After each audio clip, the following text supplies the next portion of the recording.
Hello everyone, I'm Dipali. I have scored 653 marks out of 720 in NEET 2021 exam.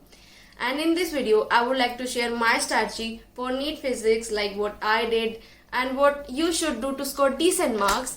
So without any further ado, let's... We were only 7, but we have you all. Okay, first things first, to score good marks, you must have good notes. And to prepare good notes, you must be studying from some good teacher, good books, good modules, or like things like what I did was I prepared my notes from Physics Wala YouTube channel, and to be more specific, the old videos.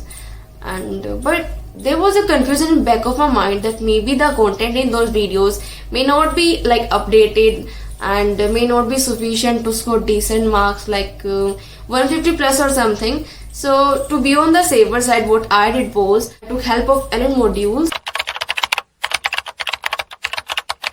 And now comes the second thing, which is note making.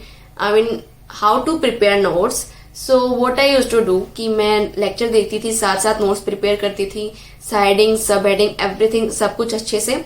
And जितनी भी problem sir video के lecture के अंदर करवाते थे उन सबको नोटों में अच्छे से एवरीथिंग लाइक कैलकुलेशन सब कुछ अच्छे से लिखना है, क्योंकि वो बहुत हेल्प करेंगे बाद में रिवीजन के टाइम पे. वो बहुत हेल्प करने वाले तुम्हारी. जब वो लेक्चर पूरा खत्म होता था ना, उसके बाद में मैं अपना जो एलन मॉड्यूल था उसे लेती एंड पूरा अच्छे से उसे रीड करती. Anything which was absent in my notes like the notes from the video lecture, उन्हें मैं हाईलाइट कर लेती एनएल मॉड्यूल के अंदर. सो ऐसा करके मेरा नोट्स मेकिंग का जो काम था वो बहुत सही अच्छे से हो गया था ऐसा करके. Now comes the third thing, which is NCERT, because there is a huge hype around NCERT from the recent years कि NCERT से सब कुछ आता है, NCERT कर लो तो तुम्हारा पूरा नीट फिजिक्स कवर हो जाता है. So मैंने सीरियसली NCERT को इतना अच्छे से नहीं पढ़ाई की. मैंने क्या किया था, जितने भी डायग्राम्स है, जितने भी ग्राफ्स NCERT में अच्छे से वो याद किए. जितने भी फॉर्मूलाज NCERT के अंदर डिराइव हो रहे हैं वो बहुत इंपॉर्टेंट. NCERT के बाहर से कोई भी फॉर्मूला जो है उससे न्यूमेरिकल्स नहीं आ सकते, लाइक चांसेस नहीं होते हैं.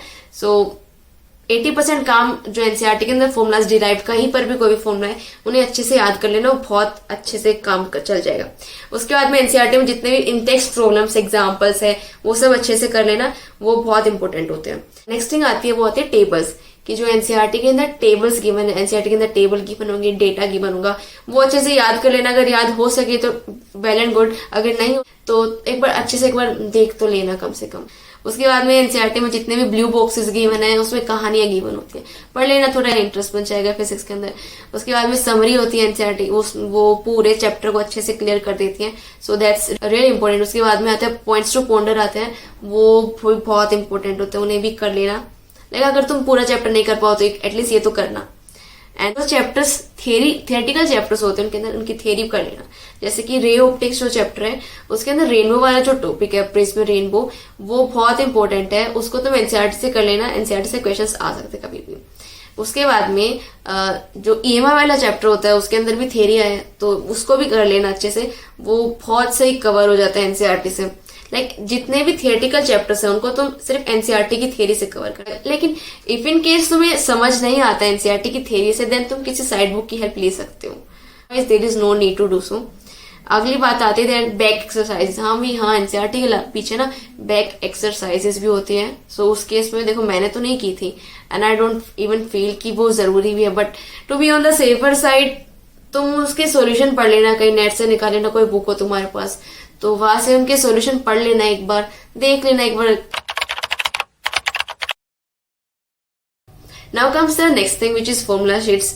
सो फिजिक्स में फॉर्मूलाज का बहुत इंपॉर्टेंट रोल होता है. सो फॉर दैट तुम्हें फॉर्मूलाज तो लाइक बिल्कुल फिंगर टिप्स पे होने चाहिए. सो फॉर दैट केस मैं क्या करती थी, जैसे मैंने एक लेक्चर आज दिन में जितने भी लेक्चर्स देखे सबका मैं एक शीट बनाती एंड उसमें जितने भी फॉर्मूलाज चाहे एनसीईआरटी से मैंने पढ़े हो, चाहे मॉड्यूल से पढ़े हो, चाहे कहीं से पढ़े हो, उन सबको मैं एक पेज में नोट डाउन कर देती थी. एंड वो बहुत इंपॉर्टेंट था. लाइक लास्ट में जब रिवीजन करते थे उस टाइम पे वो बहुत इंपॉर्टेंस रखता है. अभी आता है फिजिक्स को एक बहुत इंपॉर्टेंस रखने वाली चीज, that's question practice, problem practice. कितना मैं एम्फेसाइज करूं इस पॉइंट पे कि कितनी इंपॉर्टेंस है क्वेश्चन प्रैक्टिस की नीट फिजिक्स के लिए, उतना कम रहेगा. सो ये पॉइंट बहुत इंपॉर्टेंट है, तुम इसे बहुत अच्छे से सुनना। पहले क्वेश्चन प्रैक्टिस हुई थी वीडियो लेक्चर, जितने भी वीडियो लेक्चर्स में जितने भी क्वेश्चन होते हैं सबको अच्छे से मैंने उनको तो फिंगर टिप्स पे रट लिया था। वो बहुत इंपॉर्टेंट क्वेश्चन होते हैं, टाइप्स ऑफ क्वेश्चन होते हैं बेसिकली, तो वो बहुत इंपॉर्टेंट होते हैं। नेक्स्ट थिंग इज आते हैं एरर मोड, उसमें बिगिनर बॉक्सेस होते हैं, तो बिगिनर बॉक्स किए थे मैंने, वो भी बहुत इंपॉर्टेंस रखते हैं। उसके बाद में के इंडेक्स क्वेश्चंस होते हैं, वो भी बहुत इंपॉर्टेंट होते हैं। एंड बैक एक्सरसाइज होती है, उसके मैंने सॉल्यूशंस को बस पढ़ा था, क्योंकि मे भी थोड़ा बहुत कुछ इंपॉर्टेंट पॉइंट आ जाए तो कम से कम ध्यान में तो रहेगा। देन आते हैं टेस्ट सीरीज ज्वाइन की थी, जो मॉक टेस्ट दिए थे, उसके अंदर जो क्वेश्चन प्रैक्टिस होती है वो भी बहुत इंपॉर्टेंस रखती है। उसमें तुम्हारा सभी टाइप के क्वेश्चन क्लियर हो ही जाएंगे ऑलमोस्ट टेस्ट सीरीज से। तो सो टेस्ट सीरीज के टाइम पे तो बहुत ध्यान देना। अभी क्वेश्चन प्रैक्टिस के टाइम पे ना बहुत इंपॉर्टेंट चीज है, that's a timer, whether you have to use a timer while solving the questions और नॉट। सो देखेंगे तुम्हें टाइम की प्रॉब्लम आ सकती है, तो in that case timer use करना। अगर नहीं तुम्हें लगता है कि नहीं सब कुछ ठीक हो जाएगा, यूज करना, that's all upon you. Now comes the next point, which is doubt, and it's a really important point because seriously मेरे को तो टीचर से डाउट पूछने में मौत आती थी, and I know lots of students are like me only. So मैंने मेरे सभी डाउट्स जो है वो डाउटनेट ऐप से क्लियर किए थे, एंड मेरे को डाउटनेट के बारे में पापा ने बताया था। 5 महीने तक मैंने उस बात को बिल्कुल भी सीरियस नहीं लिया था, लेकिन जब टेस्ट देने लगी तो डाउट आते रहे, एंड ऐसा हुआ कि डाउट क्लियर करने अभी।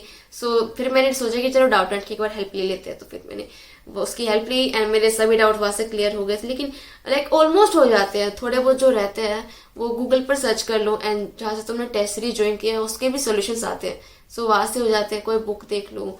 सो डाउट तो ऑलमोस्ट तो मैंने 80% तो डाउट मैंने डाउटनेट से सोल्व किए थे।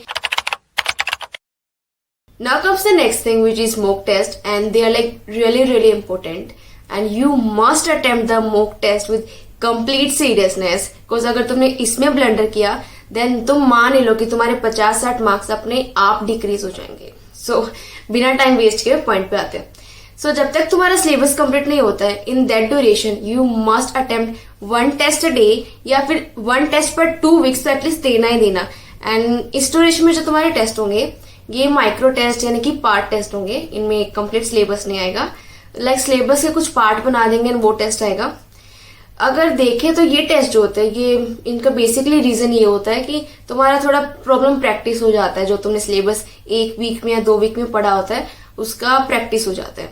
And now comes the second thing, जब तुम्हारा सिलेबस कंप्लीट हो जाएगा या फिर कंप्लीट होने की एज पे होगा, उस टाइम पे you must start attempting 1 test a day, यानी कि डेली का 1 टेस्ट देना शुरू कर देना। एंड जब तक तुम्हारा नीट का एग्जाम होगा तब तक रोज डेली 1 टेस्ट देना ही देना। ये बहुत इंपॉर्टेंट चीज है। मैंने पर्सनली 3 टेस्ट सीरीज ज्वाइन की थी, 2 एलएन की एंड 1 पीडब्ल्यू की, एंड इनमें मेरे को इतने इनफ टेस्ट मिल गए थे कि मेरा काम अच्छे से चल गया था, एंड मेरे को बिल्कुल भी ऐसा फील नहीं हुआ था कि कहीं मेरे को टेस्ट कम पड़ रहे हैं। टेस्ट बिल्कुल सही टेस्ट, अच्छे नंबर ऑफ टेस्ट थे। अब एक बहुत इंपॉर्टेंट पॉइंट आता है जो कि मैंने मेरी मिस्टेक से सीखा है, कि जब तुम्हारे नीट के एग्जाम से 1 या 2 हफ्ता बाकी हो, उस टाइम से you should start attempting offline test, यानी कि proper pen paper mode exam, क्योंकि उससे बहुत हेल्प होगी तुम्हारे फिजिक्स में। मान लो कि 15 से 20 मार्क्स इंक्रीज हो जाएंगे जैसा तुम करते हो तो, एंड इससे तुम्हारा टाइम मैनेजमेंट भी होता है। तो ये पॉइंट बहुत इंपॉर्टेंट है और इनमें ध्यान में रखना मॉक टेस्ट अटेंड करते time. Now comes a really important point, that is test analysis, यानी कि जितनी इंपॉर्टेंस मॉक टेस्ट की होती है उससे कहीं ज्यादा इंपॉर्टेंस टेस्ट एनालिसिस की होती है। अगर तुम मॉक टेस्ट अटेम्प्ट कर रहे हो लेकिन उसके बाद में उसका एनालिसिस नहीं कर रहे हो तो तुम्हारा मॉक टेस्ट बिल्कुल वेस्टेड, उससे तुम्हें कोई बेनिफिट नहीं मिलने वाला है। सो मैं क्या करती थी, मैं दिन में 2 से 5 तक टेस्ट अटेम्प्ट करती थी एंड देन पूरी रात बैठकर उसका एनालिसिस करती थी। मेरे केस में मैंने एक एरर नोटू बनाई हुई थी एंड उसमें मैं प्रॉपरली पर टेस्ट उसका एनालिसिस करके उस नोटू में लिखती थी। जो क्वेश्चंस मेरे रॉन्ग हुए थे उनका पहले मैं क्वेश्चन लिखती एंड देन उसका सोल्यूशन लिखती एंड देन लास्ट में मैं मेंशन करती उसके कि क्या मिस्टेक मुझसे हुई है इसमें, क्या मेरा सिलेबस कंप्लीट नहीं था, कुछ याद करने की चीज थी, कोई फॉर्मूला मुझे याद नहीं था, मैंने ये पहले पढ़ चुकी हूँ, प्रॉब्लम दोबारा रिपीट हो रही है, क्या बात, एवरीथिंग सब कुछ अच्छे से नोट डाउन कर। एंड एक प्लस पॉइंट ये भी है कि साथ साथ तुम्हारा एक रिवीजन नोट्स भी प्रिपेयर हो रहे हैं। Now let's talk about revision strategy. So जब तुम अपना सिलेबस कंप्लीट करके रिवीजन के लिए चलोगे, देन यू विल नोटिस तुमने अब तक जितना भी सिलेबस पढ़ा था तुम सब कुछ भूल चुके हो। एंड इवन जब तुम तुम्हारा पहला मॉक टेस्ट अटेम्प्ट करोगे उसमें तुम्हारे बहुत गंदे मार्क्स आने वाले हैं। लाइक अगर मैं अपनी पर्सनली बताऊं, देन मेरे को फर्स्ट कंप्लीट सिलेबस जो मॉक टेस्ट हुआ था उसमें मेरे को 420 मार्क्स आए थे out of 720, but gradually time के साथ वो मार्क्स इंक्रीज होते गए थे जैसे जैसे मेरा रिवीजन हो रहा था। रिवीजन के लिए मैंने प्राइमरी पीडब्ल्यू उम्मीद बैच को यूज किया था एंड मैं उसमें लेक्चर्स 2x स्पीड पर देखती।